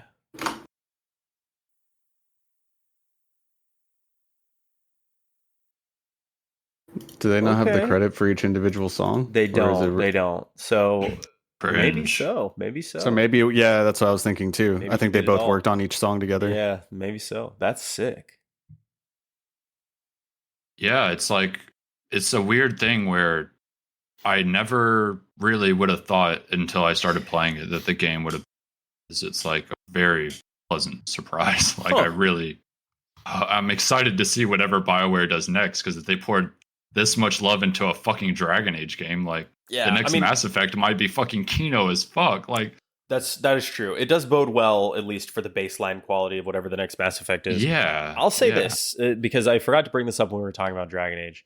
Did you guys hear that rumor that internally they had built this game as a games as a service, like multiplayer game, and then pivoted to a single player game when they knew that it wasn't going to go well?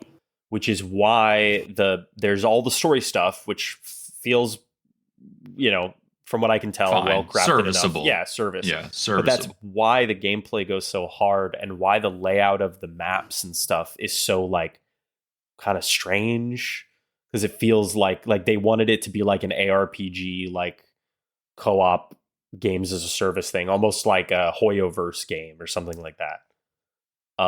That's what they were going for. Huh.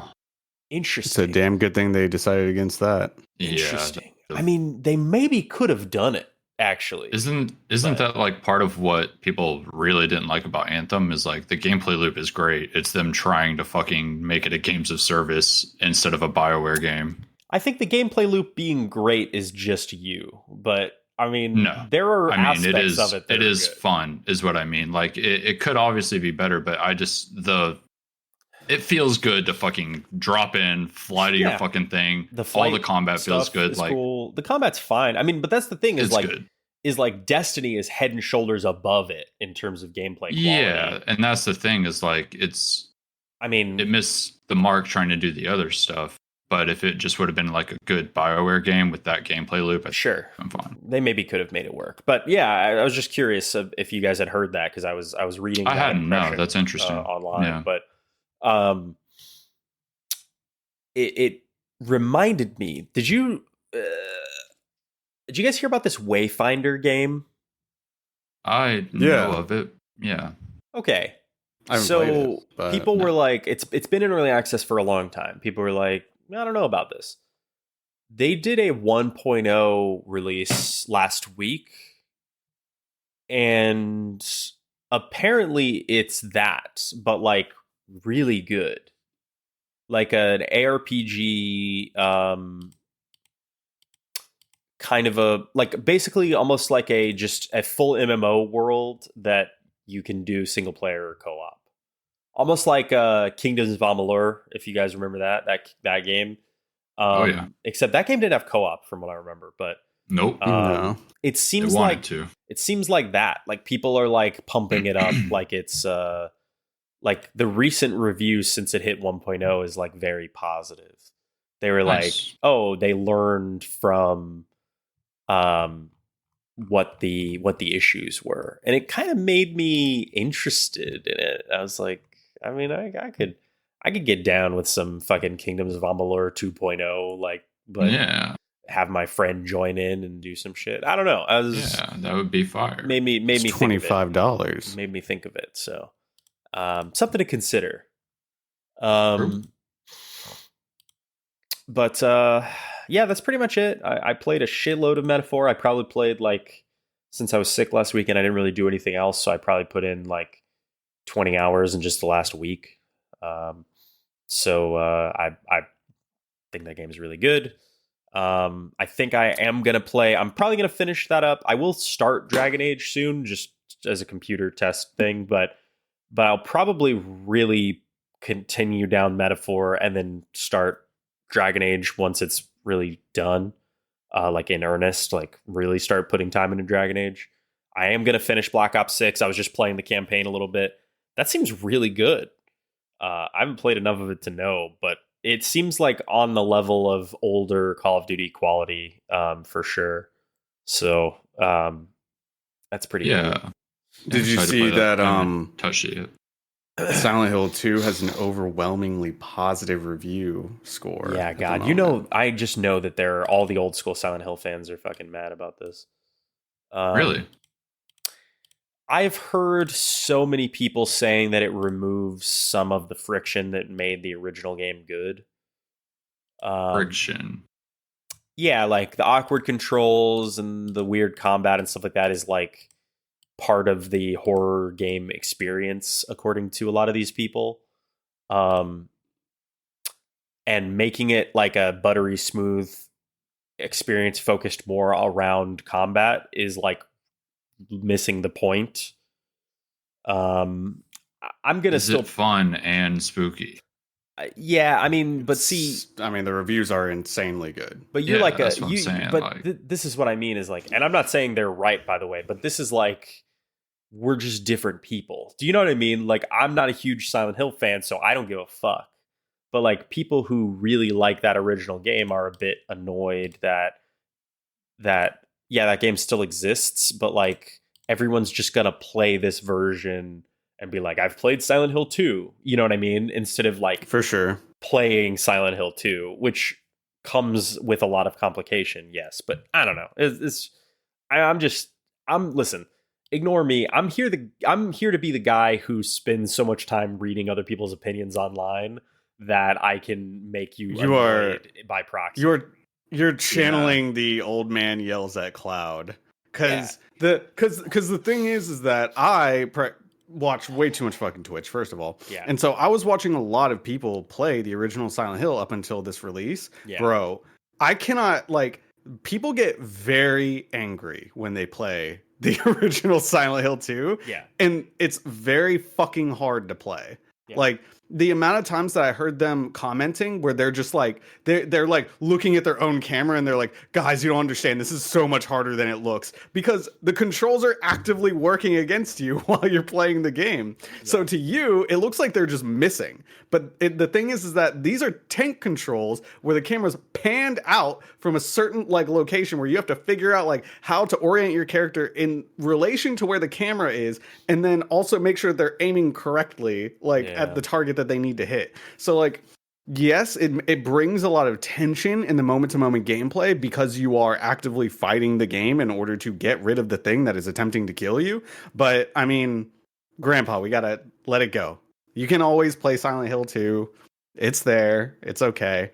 This is not how we play video games anymore. It's the same thing. I don't know if a lot of people even recognize this. In the original Resident Evil 4, you couldn't move and shoot or anything either. Yeah. So that was a big deal. Like, yeah. So I don't know. Dead Space was, you could move and shoot, and people were like, it's an action game. It's not even a horror game anymore. So yeah, I don't know. It's one of those things where it's like, yes, I completely understand where they're coming from, especially in terms of the tension that you receive while playing the game. But I think whenever it comes to overall enjoyment of playing the game, I think that the new way of doing this beats out the old way, especially since, like, if we consider the review scores that Silent Hill 2 got on release in comparison to Silent Hill 2 remake right now, the review scores it's getting, I think it's pretty obvious which one is better, just in terms of getting more people to play, which I mean is a little bit unfair because Silent Hill 2 now is like this huge IP that a lot of people know, so they're going to play just based off of that alone. But I mean, it seems like people are genuinely enjoying the moment-to-moment gameplay more for Silent Hill 2 remake than they are for the original Silent Hill 2. So, but yeah, yes, yeah. I mean, it's interesting, the divergence of people who again, it's the old heads versus people coming into it, right? It's like me, I like the whole of our discussion around Elden Ring is like, I think this game's great, but I like the older style of games that From Software makes more. And it's like, okay, grandpa, but more people are playing Elden Ring, it's got better reviews than those old games. Same shit, right? I mean, it's but some people feel that way, right? Yeah. But yeah, I do still want to play that. I think I will. Games. Let's make a quick list in our heads here for a second. Games I'm going to play before we do Game of the Year: Silent Hill Remake, Dragon Age, obviously Metaphor, Stalker, maybe Final Fantasy, but probably not. And Crow Country. I wrote these 4 down super fast: Crow Country, Nine Souls, Silent Hill 2, and Stalker. Okay. Dragon Age. Word. I personally, Metaphor feels like it'll take too long for me at this junction. I don't know, man. When you get into a game, you blast through shit. I feel like that is true. I mean, I feel like you could do it if you like it, but it's a question of if you like it or not. Yeah, I'm the slowest, I think, out of the three of us, when it comes to playing games, for sure, just because of my life. But yeah, I think I could get through all those before we do Game of the Year. So that should be it for me, unless there's something I'm forgetting. It doesn't seem like Metal Gear Solid 3 Remake's coming out this year. I'm sorry, Merced. I don't. My really? fucking dreams are dashed. I mean, maybe like the week before Christmas. I don't know. Like they could do but yeah, it's seeming less and less likely at this point. So I wonder what's holding them up, though. They're not even like radio silent on it. A gameplay trailer for it came out like yesterday. Yeah, they released a development thing too, a development diary thing. So it's so funny. They say? They're like, yeah, it's going great. Say why they didn't say what the release or is. when? Like, wasn't it supposed to come out this year? Yes, it is. I don't know. It's interesting. I don't know, man. Yeah, something's going on. Something is funny for sure. I mean, I don't know, but whatever. I mean, I'll play it either way. I'm excited, but yeah, it seems like at this point a non-issue. We don't have to worry about needing to play it before we do Game of the Year, I guess. Did you see that we have Path of Exile 2 is coming out in like 5 days, right? It is soon, whatever. Really? I did not see that. Oh, they pushed it back. Never mind. False alarm. Thank God, dude. I don't have time for that. What, like next year or something? December. Oh, okay. December 5th. Oh, that's early access, though. But yeah. Oh, is it? Okay. I mean, multiplayer Game of the Year is already squared away anyway, so. Was this the Helldivers year? I'm sorry, Crossley. I'm sorry. Fuck off. I'm just making sure. That was a long time ago. Oh, you mean like, did it actually it did come out this year? Yes. Yeah, I thought you meant think? I thought you meant that like, is Helldivers going to get recognition this year from all of us? It'll be a good runner-up, that's for sure. Well, what is... It's a phenomenal game. What's the actual... Because Deadlocked has the multiplayer game of the year, easy. Well, by far. It's not even remotely close. By a lot, yeah, by like a huge margin. I put, so far, since that game came out, I put 78 hours into Deadlock. Oh, good God. I think you have more hours than me now. Well, yeah, you haven't played in like 3 weeks. But... yeah, it's just so good, right? Let me see how many Helldivers I have. It is for me. I don't get mad. I've never gotten mad. 38.4 hours in Helldivers, which is not a lot, by the way. I think everybody played that game way more than I did. And I actually, now that I have the new CPU, you know what? I'm clicking install right now on Helldivers. Yeah, I got 130 hours in Helldivers too. That is fucking crazy, man. Holy That's a shit. great game. 100 more hours than me? No wonder nobody wants to play it with me anymore when I'm like, hey, let's play Helldivers. Everybody's like, oh, I guess. I'll play it. Yeah, I would play. You're never here, and you're playing Deadlock. You sick fuck. Actually, true. Yeah, I fucking love Deadlock, dude. I mean, it is the winner. I'm sorry. Spoiler for Game of the Year. You know what? My winner will be League of Legends. You sick. They're not even the same game. Y'all are retarded. You and everyone else in the fucking Discord. One's on the ground. One's fucking top down. Woo. I'll say this: the act of actually having to aim and shoot is a major difference for me. I like that. I enjoy that. I'm better at shooters than I am at MOBAs by a decent amount. To me, this is what Overwatch should have been.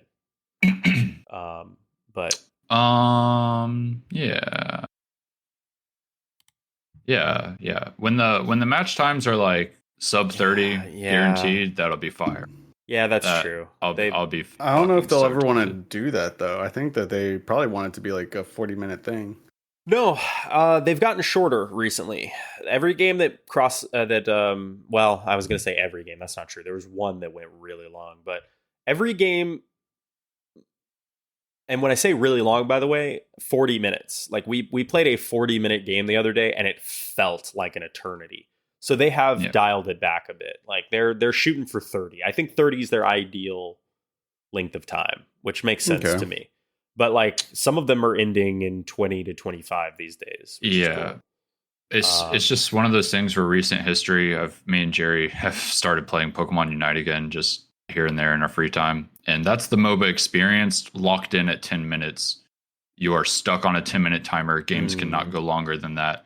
And it's made me realize that it's like MOBAs don't have to be that long. You can condense the whole experience down to 10 minutes and it still feels good and is fun. And if you know the game is going to be fucked, you know you're not going to be there very long. So you're not even that worried about it because you're just going to fucking either fix it and win or get into the next one. And it's just like, it's so crazy. Like, and it's funny too, like anytime the game is going really bad and we're getting stomped and it's like still the laning phase, I'm like, fuck, dude, when is this game going to be over? And I still have 5 minutes left. And I'm like, fuck, it feels like forever. And then I'm like, dude, no wonder other MOBAs feel like an eternity because you're in here for like. That's a 3v3 game though, right? Isn't that a 3v3 game? No, 5v5. Oh, is it 5v5? Wow, that's crazy. Yeah, I mean, I think it's just all about the level of complexity of games. Yeah, that too. There's really nothing stopping Deadlock games from going fast in general, except for the fact that it does seem like to hit true power spikes for all the characters, it just requires a lot of items. That's the main thing. So like itemization is such a big deal in that game that's what drags the timers out is like you could be crushing a team for the first 25 minutes.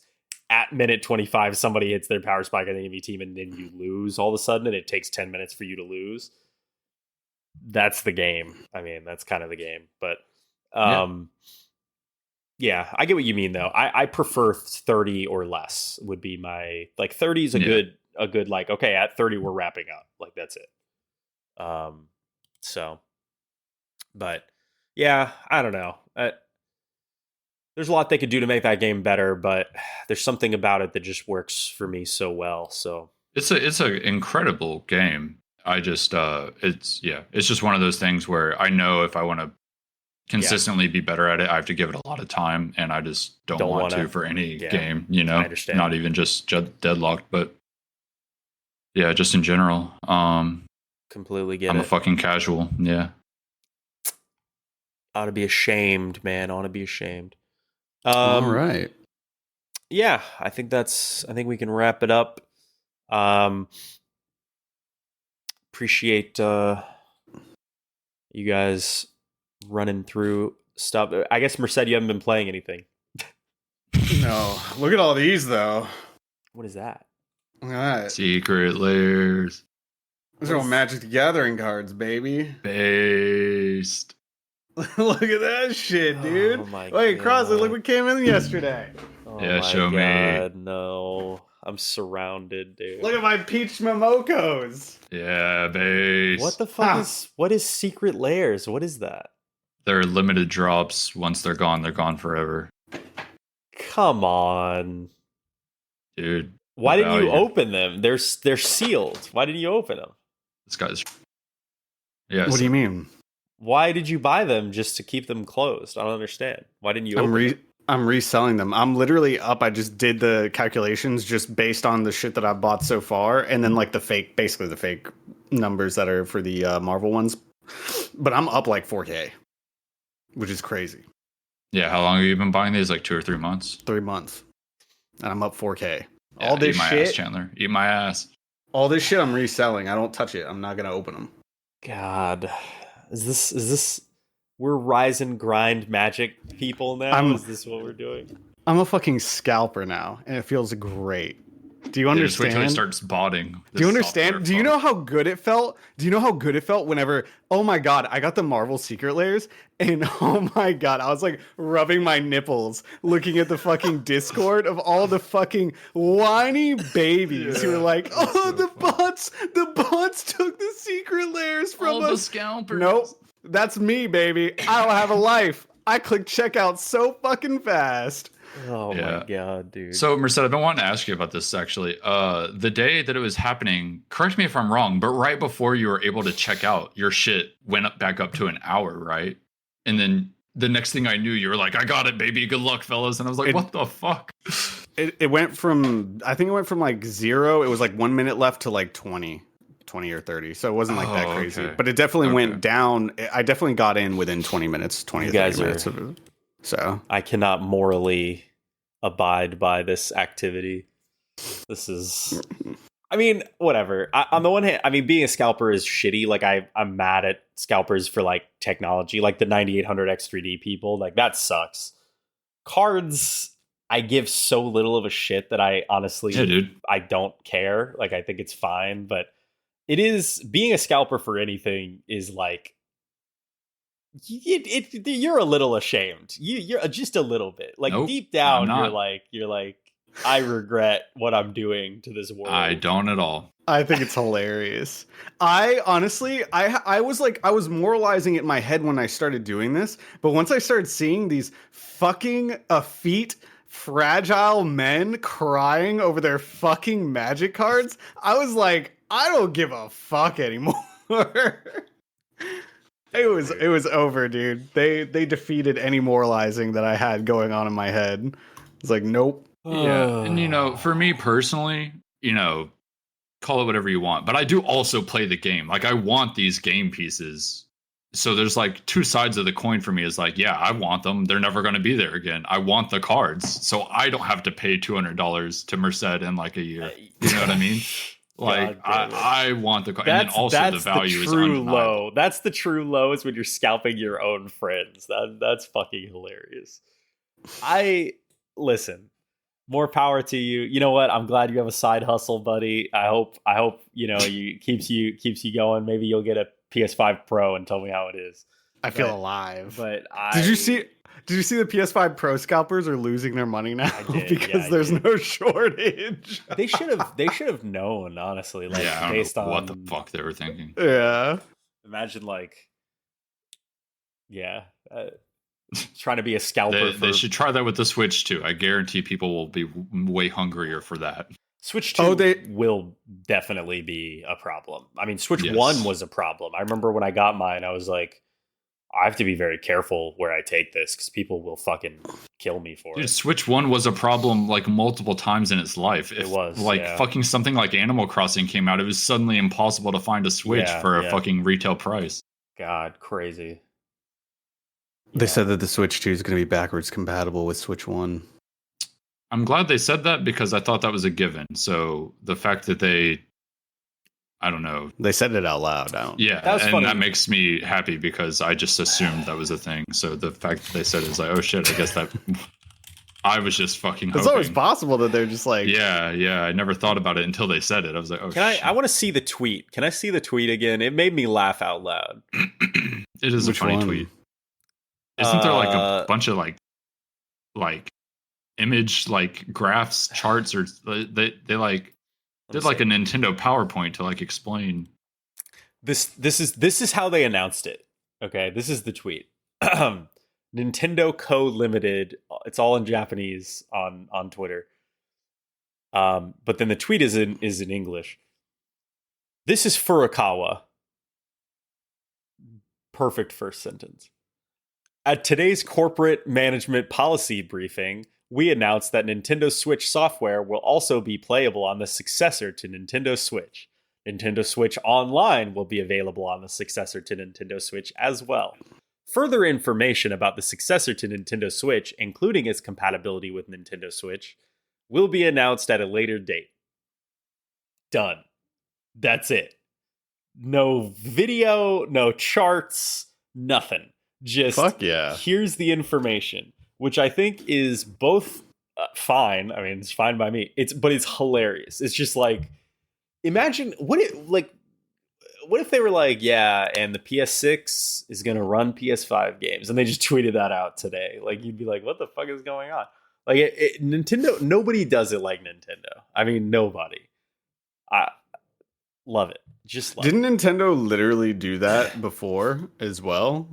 And they've done it many times for things. Yes, I love that they do it. I have like, there's something in my brain where it was like, I think it was the jump from like PS3 to PS4 or something like that, and then fuck, what was it? But anyway, the fucking leader, Mr. Nintendo, came out, and then he was like, he basically just said, and by the way, this will be backwards compatible with our previous model, and then he just walked away, and then that was it. Fuck, yeah. What was it? I don't know. But I mean, I think like it's just so entertaining to me that they everything they do is just business. Like, there's no build up, there's no fanfare. They're like, yeah, we're doing a live stream tomorrow at 8 a.m. You just know when they announce this fucking thing, they're gonna announce it the day before. They're like, we're doing a live stream tomorrow at 7, and then it's gonna be like Nintendo Switch 2. Do like happy music's playing, and it's like people like fucking undocking their shit and then like, you know, making out or whatever. I don't know, but like it's just that they do this so clinically, and I really appreciate it. Yeah, they for a children's company, it's very funny. I think even their directs are really short. Their directs are like 30 minutes long. Yeah, they're like, here's the shit. All right. Imagine if Microsoft, first of all, this is Furukawa is the best, because it's like, surely he's not the one typing this out. So it's funny to even say that. No, I imagine he's standing over the person typing it out. Exactly. This is Furukawa. Yes. He's like saying it exactly like that. Okay, and then there it is.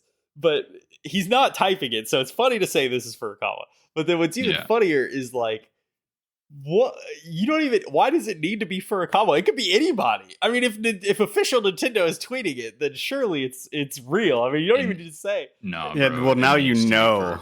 Yeah. Now imagine you know. Like Microsoft is like, this is Phil Spencer. Like, if anything, I'm gonna be afraid from now on. If things aren't pre-signed by Furukawa by the Nintendo Twitter, you're like, I'm gonna be this is fake as fuck, dude. Where the fuck is he? Yeah, fake check. You're not Furukawa. Some Elon Twitter shit. Anything they tweet out. Oh my god. Yeah. Let me talk to Phil Spencer. Where's Phil?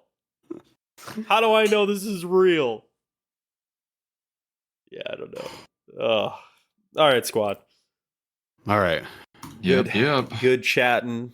Thanks for hanging out. I realized I never even introduced the show, so I thought you were about to say I never even hit record. So yeah, I never hit record. We got to do all this again. Nope, I did not introduce the show, so not gonna do it now. It's too late. You know what you're listening to, or you don't. And I don't know why you were listening for like. Yeah, I got like a comment on a YouTube video that was somebody was like, it just said, "Where am I?" I was like, word, man. Word. That's perfect. Yeah, I like that. Agreed.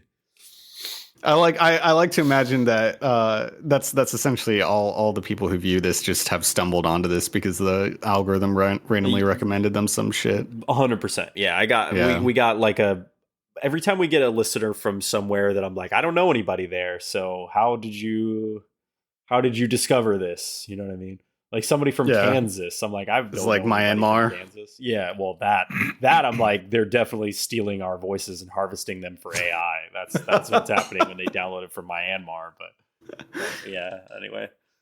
All right, guys. Peace. All right.